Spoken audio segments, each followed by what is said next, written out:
Here's how I got myself out of an eating disorder, body dysmorphia, hating myself, hating my body, not believing that I'm worthy of friends, not believing that I'm worthy of eating, into finally starting to love myself and living my best life. Honestly, couldn't pray for any better. Obviously, this is a journey. It's not like one day I magically woke up and everything was fixed.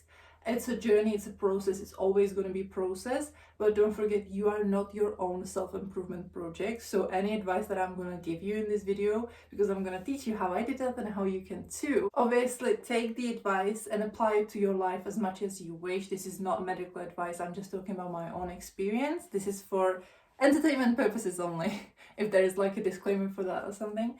But I wanted to tell you that if you are trying to improve yourself so much over the line of balance within your lives, it's probably coming from hate towards yourself and from insecurities and from fear. So make it balanceful, okay? Everything in life is about balance, and if you don't feel balance and there's something that you're doing way too much or that you're not focusing enough onto, you should probably switch the energy focus. So that's enough from disclaimers. If you want to see more of me, my name is Sara. Subscribe to be part of our self-love community.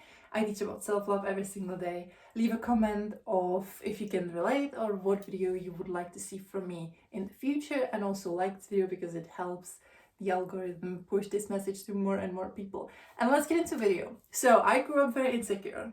I was put into competitive dancing when I was 4. If you know the environment of competitive dancing, it's quite a toxic one. There is a lot of comparison, competitiveness, body dysmorphia. You don't feel like worthy of anything, and I don't like to remember those things. Also, I don't remember much from my childhood because I tend to dissociate from my own body, therefore I don't remember a lot. That could also has something to do with the fact that I'm probably on the autistic spectrum. I have never been diagnosed, but it would make sense because I was never aware of my prettiness, of my beauty, and I never thought I was pretty. So I grew up very insecure about that, and the reason why I didn't build any friendships, I never had friends, never had a boyfriend, nothing, is first of all, I think it has something to do with the autism, because I couldn't comprehend why nobody would want to be friends with me, and I also couldn't comprehend they would be jealous of me, because like, why? Because I didn't realize that I was pretty, and why would anybody be jealous of me? Because like, it just didn't make sense to my brain. And I honestly didn't want to be friends with them either, because I didn't felt comfortable with them. So I never had friends, genuine friends growing up, because I never felt comfortable enough with anybody to just like put down my mask. Then my parents divorced, so I blamed myself for their divorce. I know it sounds crazy now listening to that, but try and explain that to a 9-year-old girl who truly believed to her core that the reason why her parents divorced is her, because she's, I don't know, not listening enough. I don't know what I thought, but yeah, it's a lot more common than you would think. And I love the fact that I just lost like a voice. That's great. It's talking about trauma dumping. It doesn't make me feel good. Anyway, so I grew up very insecure. Then I developed very like negative point on the life, and I didn't believe there is nothing that could possibly be waiting here for me, like success or anything. But deep down, I always knew there's something more. I always knew I was special. I knew that this is not it. I'm supposed to chase more. And then when I was like, how old was I? I was like 14 maybe. That's when I discovered the movie The Secret. I know it's quite a cheesy one, but it worked at that time because I don't know, I got introduced to manifestation. You have to think positive in order to manifest positive things.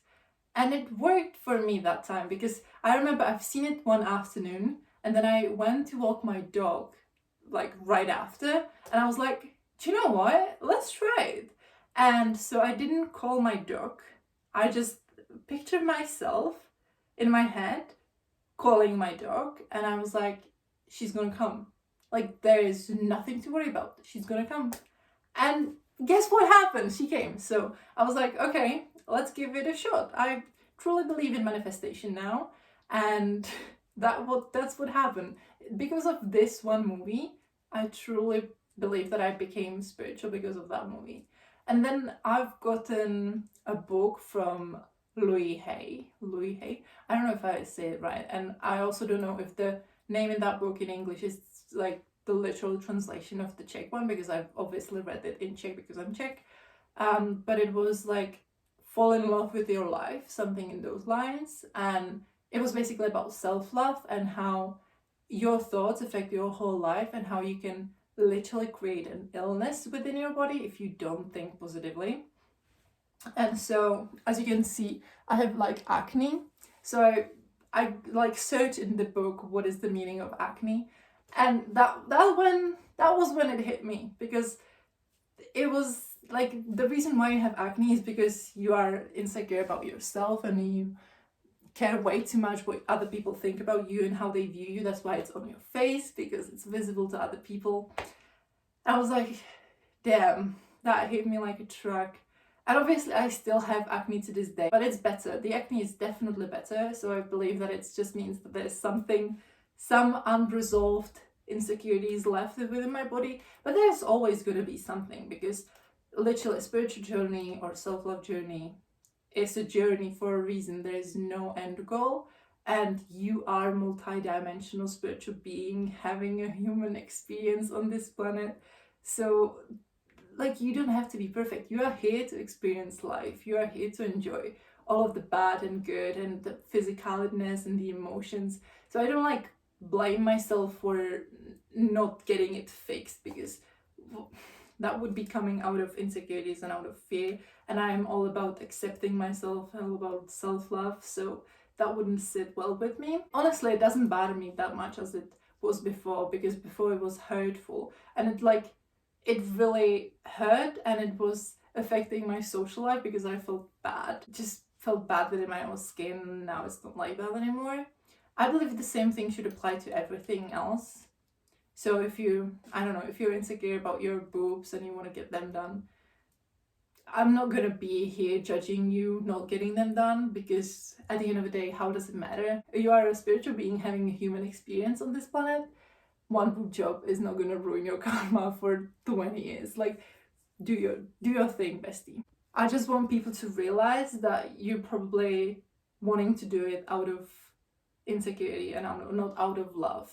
And that's all I want people to realize, to make it more mindful, instead of, oh, I want to get it done because it's a beauty standard. It have to be meaningful, and it have to be mindful. You have to know what you're doing and why you're doing it, and it probably can show you a lot about yourself. That's what I'm trying to say. But I'm running out of topics. So then I discovered spirituality, and I've realized, I'm not my thoughts. So I can choose my thoughts, and through my thoughts I can choose my own emotions, and my emotions can create an actions, and those actions can create my whole reality. And that hit me. Like, your thoughts create your reality because of this whole circle that I just described. And I was like, damn, let me try it. And you know what? It works. It worked for me. It may not work for you, but I believe it does work for everybody, because at the end of the day, we are a collective consciousness, and the people that say it doesn't work for them are just not awake. That's what it is. And so I tried it. It worked, and I realized that maybe, you know what? I want to be confident. I want to create the life that I love, that I enjoy, that's filled with happiness. And I don't want to live this miserable life as I did before. And I love my body. I want to love my body. And I want to feel good within my body. Yeah, it's not that hard. You just have to realize this. And it's a choice. You have to choose to do it every single day. It's a lot of work. It's going to take years. Don't pressure yourself though. And start somewhere. Like, nobody's here to judge your progress. Nobody is here to tell you what you should do and what you shouldn't do. There's advice that you can seek, but nobody's gonna be like, no, you're doing it wrong. Like, nobody can put you in jail if you're doing it wrong.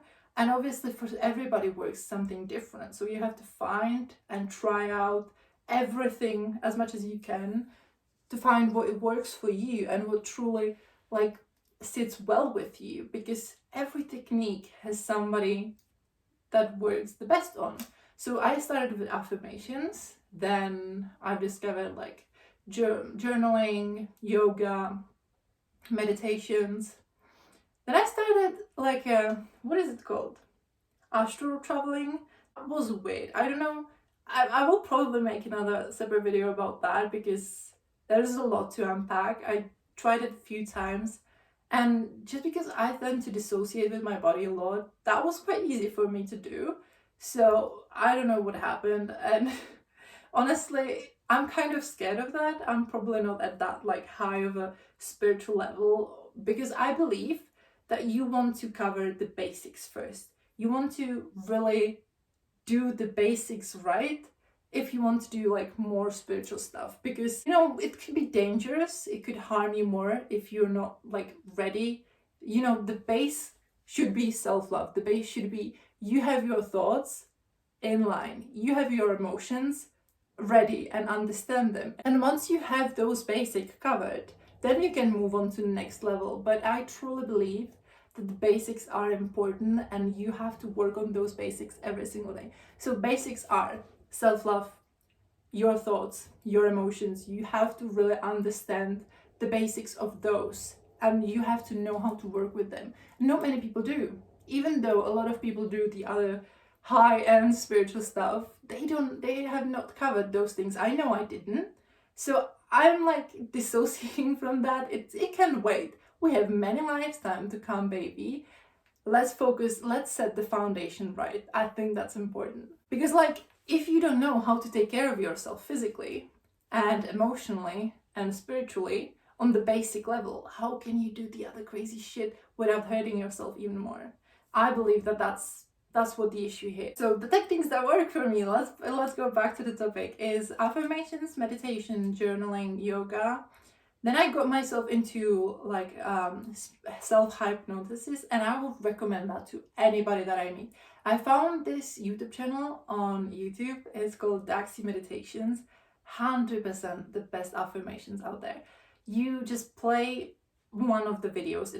Usually they have like 3 hours. It starts with meditation and then it's like 3 hours of positive affirmations that you play while you're asleep, because they will sink into your subconscious mind.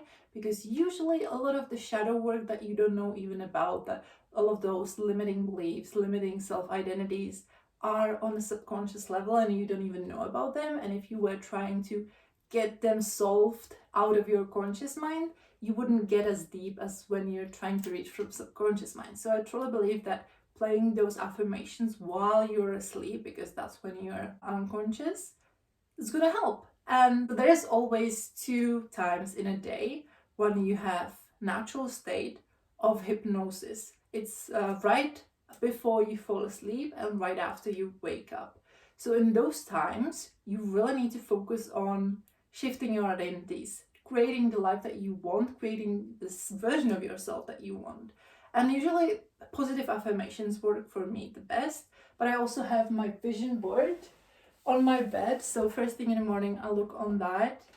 And I also think that works well. And I would recommend that channel for you because it's amazing.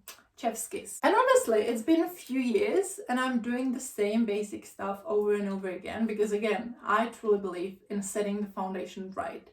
And there's no way guaranteed that once you become confident, it's gonna stay that way. It's a work for every single day. Trust me on that one. I also thought once I went through the first spiritual awakening and I was like, okay, I'm loving myself now, great, so it's done. And that's not the case. You're not done. Jesus Christ, you're not done. And I know it sounds dismotivating to say that you're never going to be done, but that also brings like a peace that you don't have to finish like a deadline or something. There's always going to be work, and it's fun, because honestly, shadow work is so much fun. Finding out about yourself, it's honestly crazy and I love it. So don't pressure yourself. There is no pressure to be put on you. You just live your life. You are here to experience it to the fullest, and you're doing great. You have unlimited spiritual source of love unconditional love within you, and you can't get rid of that. It's always within you. It's always going to be there no matter what you do, who you are, or where you go. And that's comforting. So yeah, just love yourself, baby. I know it's not easy, but just find a technique that works for you. Stick with it for every single day and you will get there. That's the only advice that I can give you. And honestly, solo traveling helps as well, because once you go solo traveling, there's nobody else you can put the trust into. You can ask for advice, reach out for help, anybody else, just you, and it builds trust. Once you have trust within yourself, the more things you do and you achieve them and you overcome them by yourself, the more trust in yourself you have, the more respect for yourself you have, the more self-love you have, because it's all related. So if you set yourself a goal that you don't achieve, you are losing trust for yourself. If you set a goal that you achieve, you are gaining trust for yourself, you are gaining respect within your eyes for yourself, and you are going to be loving towards yourself even more. So set yourself achievable goals that are going to build your confidence. That's the advice that I have for you. If you're interested in topics like this, my name is Sara. I teach about self-love every single damn day because this is my calling. I need to teach everybody how to love themselves, because I truly believe that if we love ourselves as a collective, our whole world is going to change. The whole society is going to change. It's going to be a different world. And we need that. We need more people like you watching this, because if you're watching this, you are on the right path, baby. And we need you in our world.